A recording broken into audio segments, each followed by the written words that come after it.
Leaders aren't failing because they're lacking confidence. A lot of leaders are actually failing because they're not built for the systems that we're part of. And so this could look like you're an underrepresented folk or part of a minority group. Maybe you're like me, part of the queer community. And there's an element of old stuff, behaviors, patterns that are getting in the way of your success moving up in your career or being selected for opportunities that you really want to be part of. So my name is Jeremy Long, and I am an executive leadership coach and the founder of Rebel Leadership. And what I do is I really work with people to help them build up more confidence, resilience, and influence so they can get more what they want in their careers and in their lives. What I really want to talk about in this video is how your behavior are leading you to getting stuck and you're missing opportunities, and that is shaped by your identity and understanding what is happening in my past and in my worldview that gets in the way of my success. And lastly, I want to talk about some great ways to overcome that. And so let's jump into it. So for you, you might notice in your behavior, that's why you're watching this video, there's some element of your behavior that is not working for you. Maybe you're kind of quiet in meetings, you wait for people to pick on you or ask you to speak. Maybe you're afraid of interrupting people if you have a question, or maybe you soften what you say so that you don't disrupt the peace and that you don't appear to be difficult. Perhaps you just tend to stay quiet or overthink things for too long, that you really want to be fully prepared and have the perfect answer before you jump in so that you are seen as credible. But how you're really being seen is invisible. And so these are not weaknesses, okay? These are just behaviors that are part of your survival strategy. And they, again, came from our early upbringing and our worldviews.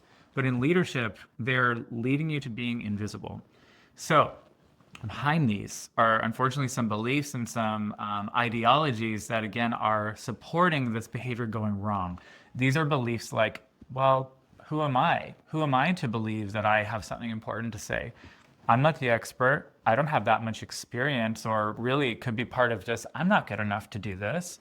And so those are some beliefs to start identifying before you can move into some changed behavior. And so this might be something that you start becoming conscious of. What are the beliefs that are driving my behavior?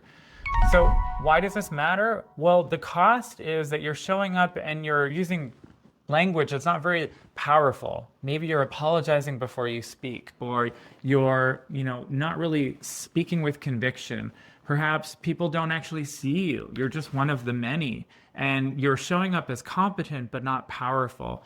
And this is going to serve you if you want to be seen as reliable, but not if you want to be promotable. Okay, so we need to start thinking about the beliefs that shape the behavior that are shaping the impact. And this is the time. This is a time in our world where I think it's really important that underrepresented leaders stand up and start moving towards leading positive change in your organizations. But that means that we need to equip you to show up with intentionality and with some skill. So let's talk about that. So I want to give you 3 shifts to think about. Number 1 is radical awareness. So ask yourself, where am I protecting myself? And how is that impacting my behavior? That's number 1. Radical awareness on what's happening internally. Number 2 is I want you to get really clear on your desired outcome, the intention or your goal, because that's going to help you move towards where you want to go. You don't get anywhere if you don't know where you're going. Number 3, I want you to think about the bold move that you have to take. Perhaps you need to be perceived in a certain way in order to get that goal. What's the bold move or the action that's going to get you there? Perhaps you need to be seen as someone that's really powerful and with conviction and authority. Well, what's the behavior that's going to show that? You need to start thinking about this stuff. And in order to do that, you might start having to activate certain behaviors, like, again, speaking with conviction. I know this. This is what I believe. Strong language. Maybe you also need to learn to interrupt and ask questions. Say, hey, I think we should stop. This is not the direction we should be going in. Maybe you need to speak first without being asked and waiting around until someone gives you permission to speak up. Maybe you need to start saying things like, I disagree with this. I don't think we should be doing this anymore. Let's try this other idea. This is what I believe. And maybe you also need to take some credit when you have an idea or when you've done some kind of work. Maybe you need to show that, hey, I did this thing recently and I think we should highlight this. A lot of us, especially underrepresented folks, are afraid of being too cocky or arrogant, and so we move into this sort of like hiding, shrinking place where we don't own our stuff. We're worried about being braggadocious. You're not. You're actually just showing that you are visible and that you know that you are capable and in authority. And all of this is really about positioning yourself with power, with taking up space, with executive presence so that you can get further in your career. This is going to really serve you. Start thinking about this. I know that why this is hard, you again might have some of these beliefs over here and these muscles in your brain that are like, well, who am I? What do I know? These are just strong muscles that have been working really hard for a long time. We need to learn how to activate some new muscles for you. And the new muscles are, well, where am I excellent? How am I a unique person that is giving a lot of value to this team, organization, or project?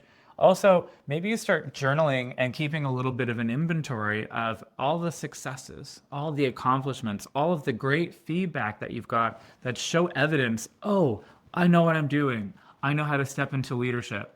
We need to start collecting these and reviewing them often so that you start building up your confidence, taking up more space in these meetings, and activating more of this I know I can do it attitude. It also helps to have some people in your corner that help remind you that you're pretty awesome, because sometimes we forget.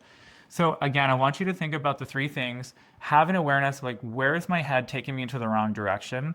What are the beliefs that are, where am I protecting myself? Two is, what's my desired outcome, my goal? Really get clear on that. Number three, well, how do I need to be perceived? And what's the behavior that will show that I'll be perceived in that way? And if you like this video and you want to watch more tips and tricks from me in the future, hit subscribe on this YouTube channel and join the Rebel Leaders today. Thanks, everyone.